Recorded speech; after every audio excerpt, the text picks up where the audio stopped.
Infertility isn't a diagnosis, but a symptom. Today's guest flips the script on everything we've been told about age, hormones, and conception, and brings hope to couples who've been told it's too late. Hi, and welcome to the You World Order Showcase podcast, where we feature life, health, transformational coaches, and spiritual entrepreneurs stepping up to be the change they seek in the world. I'm your host, Jill Hart, the Coach's Alchemist, on a mission to help coaches and entrepreneurs get visible, amplify their voice, and monetize their mission, leveraging podcasts and Substack. Today, we are speaking with Dr. Aumatma Simmons. Dr. Simmons is a double board certified naturopathic endocrinologist and holistic fertility expert who has helped hundreds of couples conceive naturally without drugs or invasive treatments. She's the founder of Madre Fertility, author of the best-selling book, Fertility Secrets: What Your Doctor Didn't Tell You About Baby Making, and host of an award-winning podcast, Egg Meets Sperm. And she's the mentor to physicians around the world and on a mission to revolutionize how we understand fertility and create abundance without burnout. Welcome to the show. It's really great to have you here. I can't So wait to great to talk be about this here. So great to topic. be here. Yay. So let me ask you, what's the most significant thing in your opinion as individuals we can do to make an impact on how the world is going? I really like this question and I wanted to just see what was going to come up instead of prepping an answer. So, Mhm.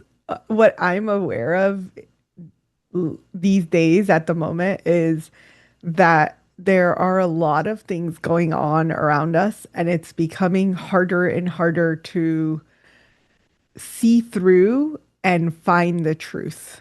And I think that as we progress into the AI age or whatever is going on right now, I think it's going to be of the most importance to to be really clear with our intuition and follow that and realize that everything that might be happening or being thrown at us may not be truth. And we're going to need finer and finer discernment to sift through it. Hey, I could not agree with you more. I feel like the world is kind of pulling in two directions. There's people that are embracing AI, but not like letting it replace their humanity. And when you speak to the intuition of who we are, intuition to me speaks to our soul, listening to who we are as a Mhm. human entity. And AI can enhance that and it can help us Mhm. do things better faster, but it shouldn't replace us Mhm. in terms of our role in doing what we came here to do. Mhm. And part of what we come here to do is actually to reproduce because we are biological beings, and Yeah. if we don't reproduce, our species will die out, just Mhm. like, a lot of other species on the planet die out because of reproductive issues. Mhm. So I know that that's where you really shine, is helping people navigate those kind of treacherous waters right now. It's really crazy how hard it is for people to have children, Mhm. a basic Yeah. biological function. Yeah. Yeah. I think that with it's where we are in the world right now. And there are some leaders that have been, not that I am promoting their opinions, but I do think that there are leaders that are speaking up to we do need to make sure that we continue procreating. And having children is essential to the survival of the human species. And at the same time, there's this pull that's happening to AI, to technology. It's been happening for years that people, couples are choosing to have less and less children. It's as a choice, not as a issue. So we have been moving towards a society that is opting for less children. That's fine. But then you add to it the things that we have in our society that are pulling from our ability to have children easily. And that's where I think the awareness piece is really big for me. And I'm like, I will talk to anybody who will listen because it is really apparent from the statistics that I've seen and the way that the world is moving.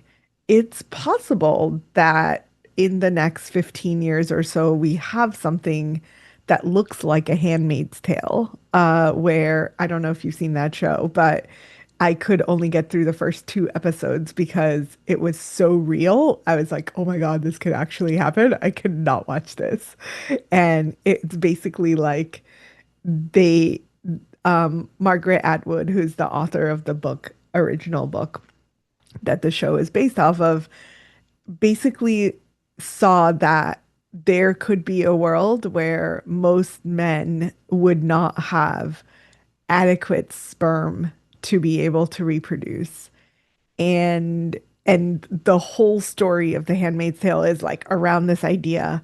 And then you have to have the only like fertilizer men or some, I don't know what they call it. I watched two episodes, but like these men that actually still had sperm were the only ones that were going to be able to have these women reproduce, and they would just like become the sperm factory for the planet because that's where we were at. So it's you know, And genetically, that's that's so dangerous yes. because I mean, we already have so many issues as far as Mhm. children being born and having genetic issues. And I realized that, abortion came along and a huge swaths of um, human beings that maybe would have come into the world. And full disclosure, I've had abortions, Mhm. more than one, Mhm. and I'm not proud of it. I've also had 5 children. So, I mean, Mhm. like, you can judge me if you want, but Hey, you did what it's you needed to. I did what I did, and it is what it is. And there are a lot of women in my age group who have also, they bought into the idea of, you don't have to have children. And we kind of went along with this idea that, you know, it's okay, you don't have to have kids. Mhm. But Mhm. as a species, if we have that opinion, and then you add on to the fact that when kids are born, a lot of them are already having problems. We have all this autism going on. And Mhm. so you're changing, it's not to disparage people who have autism either. It's just Mhm. that you're changing the dynamics of the intelligence and the functionality of human beings. We have reached a point where most people cannot feed, clothe, or shelter themselves naturally. I mean, Mhm. if there was a grocery stores ceased to exist, Yeah. huge swaths of the population around the world would die Yes. just because Yeah. they don't know what's food. I, yeah, absolutely. And I would probably be right along with them. Like, I think Yes. about this way too often, which is, and I just watched a video this morning of this woman who was saying what it takes for her to grow food for a family of six. Mhm. They have 5 acres of land. She literally like grows beans and vegetables and fruit and like literally everything that they need for feeding themselves. And I'm looking at this video like, there's no way. Like, there's no world in which I could actually be capable of doing this. Uh, and that's scary to me because we're a species that came from that. Like, we relied on growing our own food. We got more and more and more disconnected from that. And now we're living in boxes that don't have the space for it. Like my backyard does not have 5 acres that I could grow food for my family on. So we And we don't are, trade with each other. I live in an yeah. environment where people do have gardens. Hmm. We grow food, but food only grows during a certain season. Hmm. It doesn't grow all All year. year round, no. And it used to be people grew a lot in the summer, and then they put food up for the winter. Hmm. And I have lots of friends that still do that. I've got a basement full of food that I've put up over the Mhm. years, but it's we don't know how to cook with that food Mhm. normally. And it's a different dynamic to like uh, when you get a hankering for something, you just go to the grocery store and buy it. Mhm. And versus, looking in your pantry and seeing, okay, this is what I've got. What can I make? Mhm. Different Mhm. mentality. Mhm. Yes. Yeah, absolutely. I think, in the context of fertility, then we really have a world which has been kind of moving along with ideals, ideas, and like I am pro choice, right? Like Mhm. you do what you want with your life on all things. Yeah. And as a species, we see the stats of young men that are in their early 20s that have declining amounts of testosterone, declining amounts of sperm. And this is considered peak fertility. Yet as as we look at the numbers, we're like, whoa, this is like a scary level of decline in just the last 70 years. So, as a person that looks at these, is like tracking the numbers and stuff, and fertility is one of these things that determines the health of a species, right? Like, if we Yeah. are able to reproduce, we are in a good place. And if we're not, then something is really out of whack. And that's the stuff that really scares me is like these numbers have declined so much that you have to keep asking the question, like, what are we doing now that we didn't do 100 years ago? And it's what we started talking about. Like, Chemicals we're and not growing our everything. food. Everything is relying on plastic. We wear plastic. We eat out of plastic. We drink out of plastic. It's the foundation has become plastic unless we're paying attention to it and we're aware and we're doing And something even different. if you are aware, you may think you're aware, but stuff like soda cans, Hmm. all cans actually are plastic. There has a plastic liner in them. Hmm. It's Hmm. not metal. Yeah, and even if it were metal, like the metal is aluminum, so that's a heavy Which metal. another, yeah, another Is a endo problem. disruptor. Yeah, yeah. Or it's lined with plastic and there's no winning. It's like you can choose whichever of the evils that you want to choose, but you're going to be putting something in your body that wasn't around 100 years ago. We're not talking 1,000 years. We're not talking 500 years. Literally It in wasn't around our 50 years grandparents' ago. lifetime. 50 years. Yeah, yeah, yeah. Less than that, maybe 40 years. I remember when plastic bags came into the grocery bags. Mm, I remember mm, the discussions about, well, we're not using paper bags because we're saving the trees. That was their argument. I was like, right. Yeah, so we're yeah. gonna like screw up the water and the trees anyway Uh, because, right. landfills and We're uh, plastic diapers. And I just like, yes. Yeah. come on, Yeah. people, slow We're down in a little a bit. and like it can get overwhelming and we can have this idea of like, oh my God, this is so big and what am I going to do about it? Mhm. But I think that's partly why I've been so passionate about fertility for so long is I feel like A, the time period where people are trying to have children, they are willing to do the most Mhm. in their lifestyle choices, in their general environment choices that they wouldn't be doing in other points in their life. So there's this key moment of time where we could actually make significant changes to our environment, to the products that we use in our house, to the water bottles we drink out of and throw away, right? Like on some level, I have the ability to have the people that I'm in connection with at least make different choices. And they're doing it from a place of this is going to support my fertility. But what I love about it is it's also supporting the planet.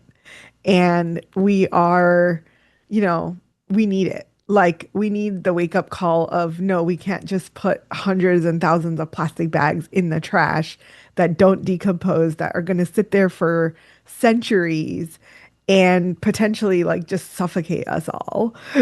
Right? Like Yeah. on a basic, I'm not an environmentalist at all, but like I- the idea that we're like mountains of plastic are found in the ocean and the fish are dying and then that affects it's we are all interconnected. It's not we can't separate out the ocean from what's happening to my body. And that's where I see the our power, like taking our power back, is really from this place of, hey, if I'm aware about this and I know that this will support my fertility, so I'm going to make the change anyway.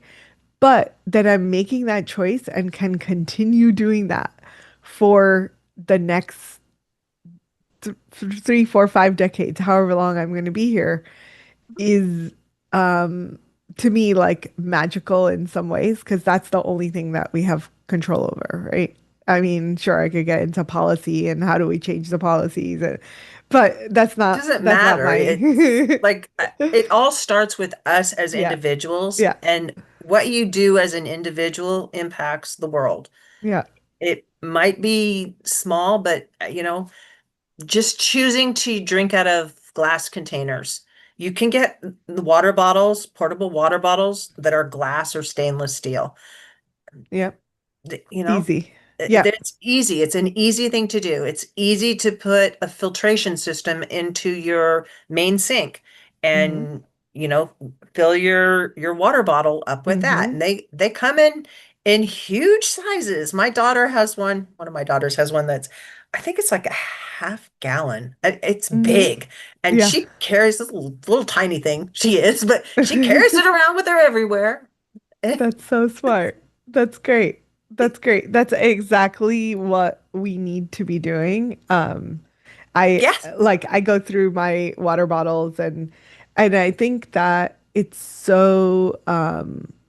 like these little choices that we're able to make is our power. Mhm. And it could be really easy for us to be like, well, I'm not going to be here in 30 years. Who cares? But if we think about what we like the next generation, which is literally what fertility is about, right? It's like, Mhm. how do we prepare for this next generation? And I think that the the science, our bodies, they're already telling us what's good or not good for the next generation. We know that plastic is extremely disruptive to the endocrine system. So we know like our body's giving that feedback loop to us all the time. This is not good for you. Why are you still doing this? And because it's a slow burn, we don't actually see it. We don't feel it. We don't feel like, oh, I feel crappy after I drink out of a plastic bottle. I don't feel anything. So it's it's harder to differentiate, it's harder to notice. But these are the choices that are really going to determine which direction we move in.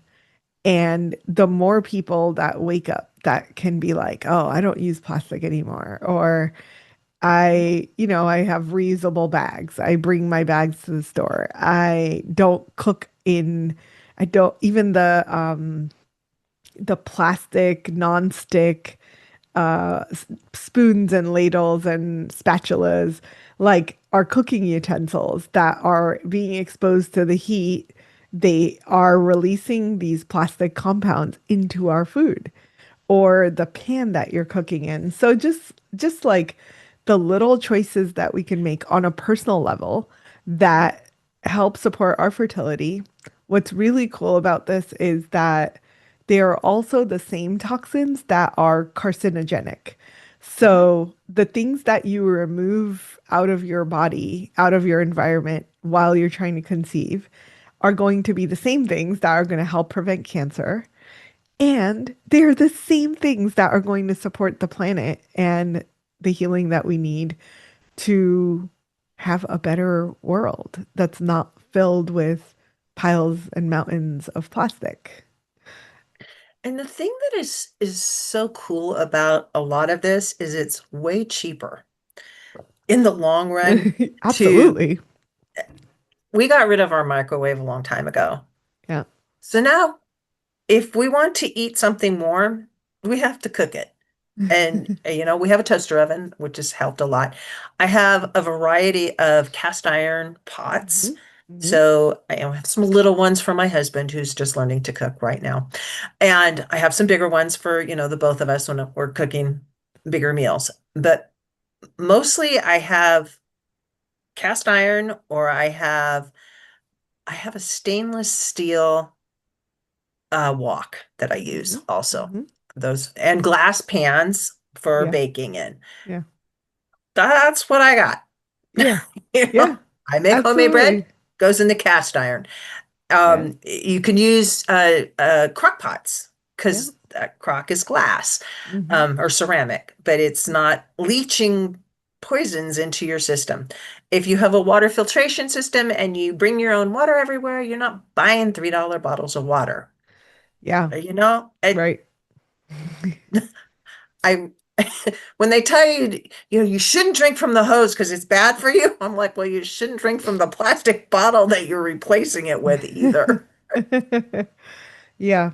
Yep. You Absolutely. know. It's um yeah, there's so many little things that we can do that is hopefully going to slow down this rate of decline in fertility and help us turn the ship around. Because if not, and I'm not saying this as like a warning or a scare tactic, but Mhm. if we don't, like, that's also okay. Humans will go away, AI will take over, we will have robots running the planet. That's fine. That might be our future. Or we can wake up and realize that they don't need to replace us and we do have something within us to gift to the world. And I think helping to support the future generations to live on this planet in a way that is continues to be fruitful for them is a good choice. Yeah.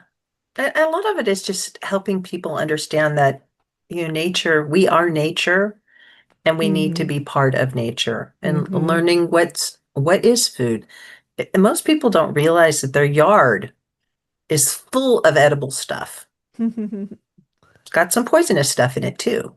But if we would teach our children what you can eat out of your backyard, like dandelions, every part of a dandelion is edible. Mhm. Rose petals, Yeah. those are edible. Hmm. Lots of flowers are edible. Some of them are deadly poisonous. So you better know what you're doing. But I mean, these are things that exist around us all the time. There are a lot of weeds that are totally edible. Um, but people don't know because they haven't been taught. It's, Yeah. I don't know. We want to teach our children about history that may or may not be accurate, or propagandize them Right. into believing things that aren't really going to help them in life. Hmm. I mean, to me, it would be much better if we just like taught them how to grow a garden and how to can and prepare food and maybe you could teach them math and a few other things and the few that are really like dedicated to learning about something else. People have always learned. I mean, that's kind of about who we are as a species. We want to learn and we want to keep going, but just cramming a bunch of facts at children or telling children things are facts when they may or may not be facts, um, isn't helpful to our species. No. Just Mm-mm. like No, we definitely, yeah, we've got some wake up calls ahead, and I think they will keep getting louder and louder till we're listening and choosing differently, hopefully. So, what is the one misconception that people have about fertility that you wish you could erase forever? That age has something to do with it. And I will, age is interesting because the young people are like, oh, this is going to be so easy. And the quote unquote older people are like, oh no, I'm too old to have babies. And it's age has a role to play. It's one factor, but age is not the only factor. And I think too often the message, the rhetoric that we're hearing is, especially as women, you are super fertile right now. So, you know, do what you can to not get pregnant until you're ready to, and until you choose to. And then, oh, by the way, at 35, the clock is going to stop. You're going to fall off of a cliff and you are no longer fertile. You are now perimenopausal, quote unquote. So this idea that fertility is limited to this narrow window of time is not actually true. Science does not support that at all. Yet doctors will tell you this thing. And the reason is it's become part of the fabric of society and no one is questioning it. But if you start questioning it, you realize that this concept, this idea, came about in the 1800s in France, where churches were documenting that women were not coming in to baptize their children after the age of 35. So their conclusion was, oh, well, that must be when our fertility ends.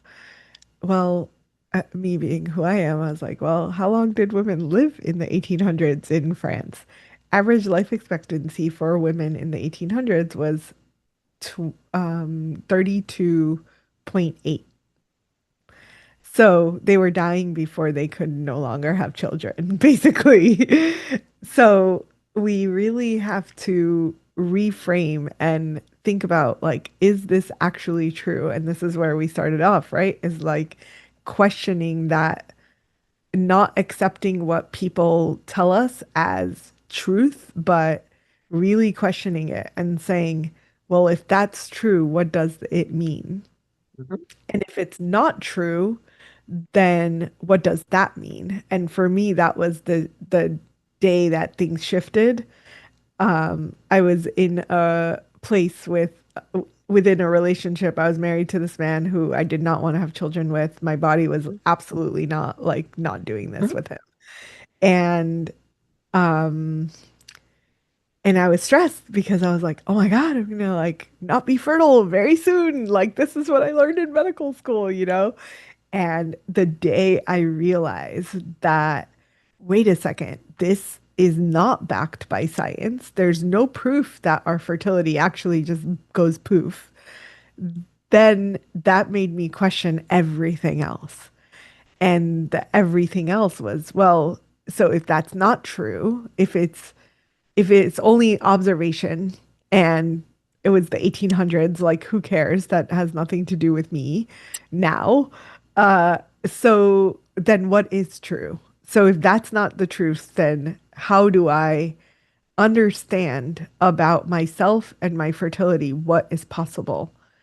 So I had to create and come up with different ways to assess what was happening in my body so that I could make the choice that I made, which was to get a divorce, wait for the right partner, and then 6 years later, I finally did have a child.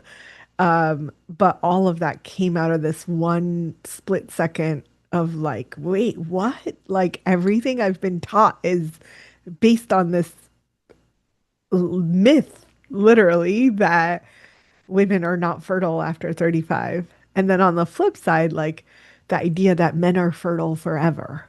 And that's also not true, right? It's There not is true. there is massive decline in testosterone and sperm by the time men are 45.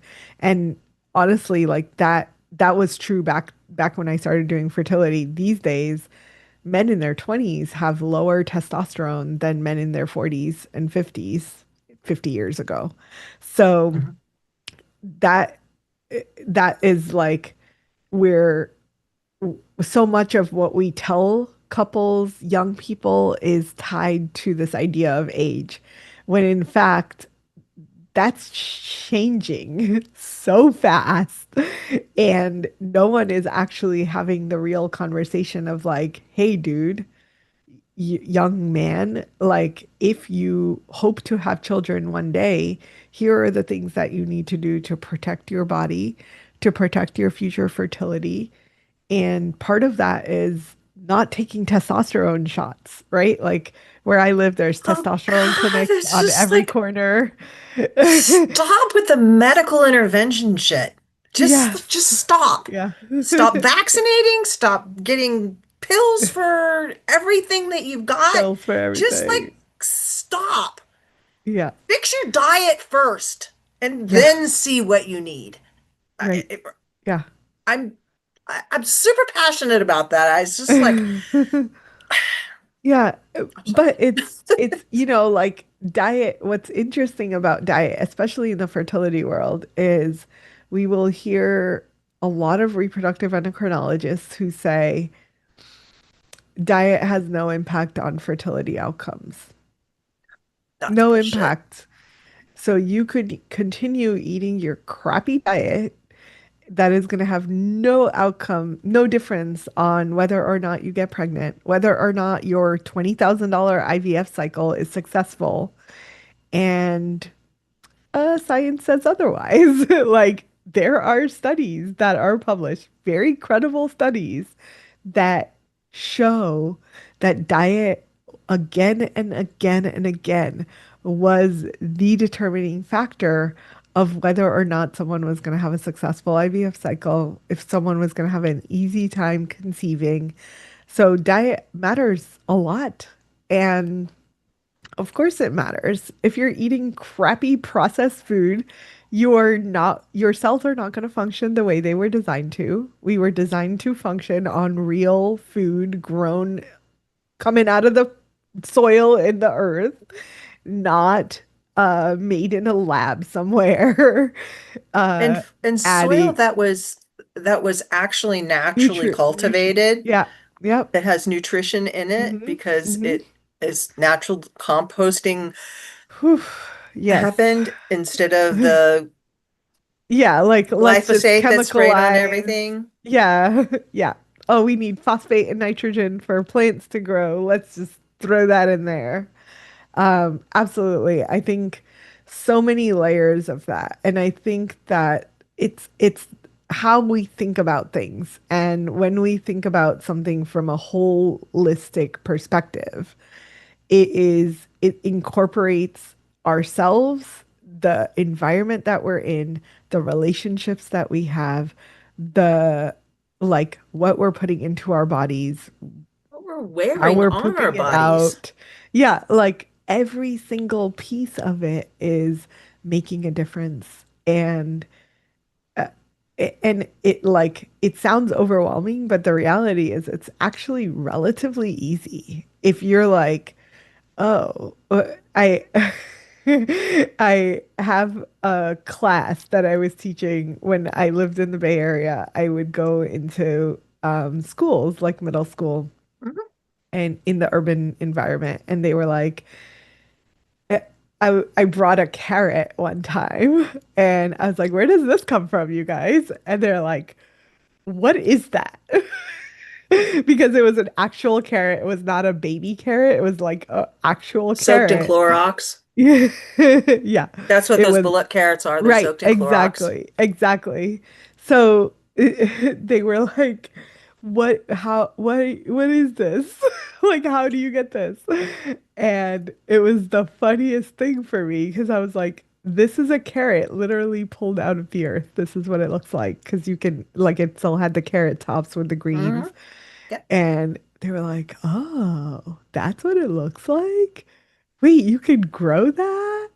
And it was um it's just like such a humorous moment, like so innocent, but um just like realizing that we're very disconnected from the earth and the soil around us and like realizing that the more disconnected we get, the less necessary we are on this planet. Like that's uh, kind of what You're I, becoming more and more of a burden to the planet yeah, yeah, in all the yeah, decisions that we make and are made for us as a species. It's like, yeah, I'll see yeah, where it goes. yeah. Um, but again, I always I try to spin it to the positive. Like we still have the opportunity to make different choices. And for the people that are out there listening that are worried about like how do I have children? Why can't I have children? Just realizing that you have a lot of choices that you can make that are likely to lead you towards better fertility than not. Um, yeah.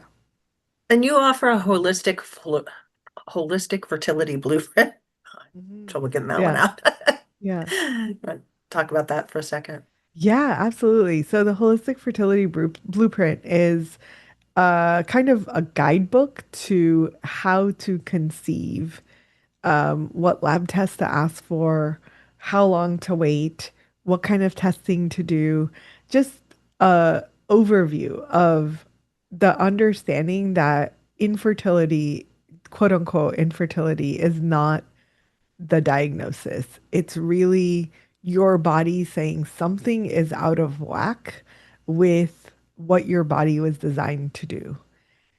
And unless you have a genetic anomaly that makes you actually infertile, I believe that most people don't have infertility. They are having trouble conceiving. And that can be changed if we understand why, if we can understand what is standing in this couple's way of being able to have a healthy human growing inside of the woman and having a child and all of that, like we can figure it out most of the time. We can. And of course, there are medical conditions, there are diseases, there are genetic things that can happen that make it impossible. But those conditions are far rarer than what the world would like you to believe because there's a lot of money in doing IVF. There's a lot of money in you being medicalized for something that isn't a problem. We can make it a problem, Like but all of all of a woman's life, every aspect of it is a disease. When yeah, you're prepubescent, it's you need to have all of these things done, and when you're becoming a woman, then you have to fall into all of these other medical categories, and then we have yeah. to do something for you if you want to conceive or not conceive, and then you go through menopause, and then you're broken. It's like, no, you're not. It's just another freaking Yeah, stage you're going yeah, through. It's a really yeah. nice one, actually. You know, Yeah, it's just it's just another phase in life. It just like they look at women and it's like dollar signs. Let's experiment on them, and a yep, yep.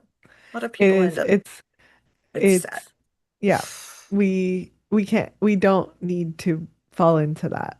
And I think that we're with fertility, we're choosing it Mhm. because a lot of people think that, oh, I got to get pregnant now and it's not happening right now. So I need to go into this paradigm and do what they tell me and then it will happen.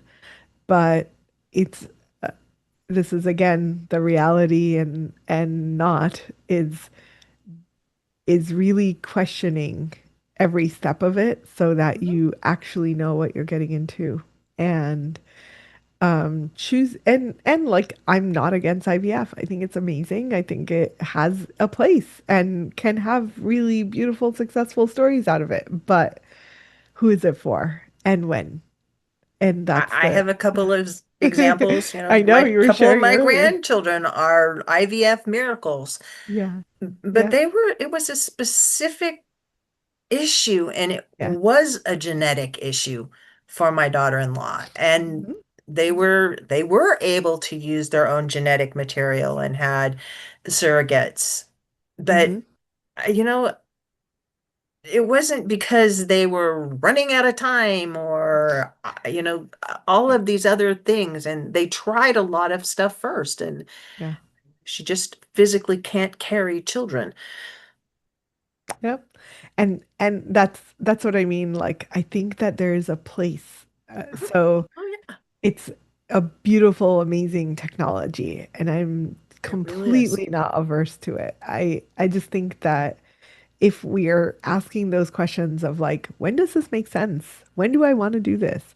Then we only do it if it's necessary rather than like, oh, everyone, you can't get pregnant. Great. Go into this factory and we're going to make you some babies.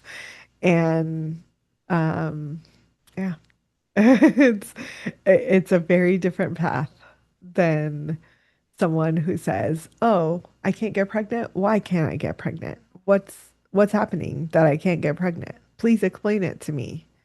And that, so sorry to go back to the blueprint. That's exactly what the blueprint is about, is to help couples wake up to the fact that if they're not getting pregnant, there's probably something happening under the surface that they don't realize. And I want to help them figure it out. uh, if they know what's happening, then we can look at that and say, "Oh, you actually do need IVF. Let's not waste time." Or, Yeah. "Hey, your hormones are out of whack. You can fix your hormones. Like, that's not a big deal." So really, like, figuring out the why and spending time on understanding what that is for you is the key to opening options rather than feeling like, oh my God, I have no options. I'm running out of time. I just need to do this thing the doctor is telling me to do. Because no, that's not, most people are not being helped in that way, right? Like, For sure.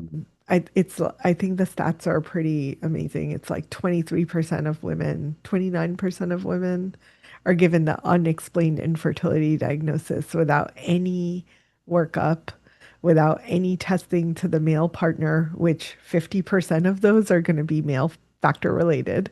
Uh, so really like looking beyond the basics and saying, hey, I want to figure this out. And if I need IVF, cool, it's all good. But I want to figure it out before I make decisions based off of the lack of awareness or the lack of understanding of what's going on for me. Awesome. How can people get in touch with you or find out more about what you're doing and how you're helping people? Our website is holisticfertilityinstitute.com, and you can find me on Instagram at Holistic Fertility Doctor. I just did a TED Talk, so if you want to Google my name with TEDx on YouTube, that will come up. And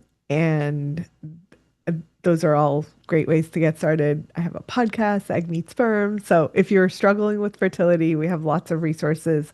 A lot of them are free, because I really do believe that my mission, my purpose is for people to make choices with eyes wide open.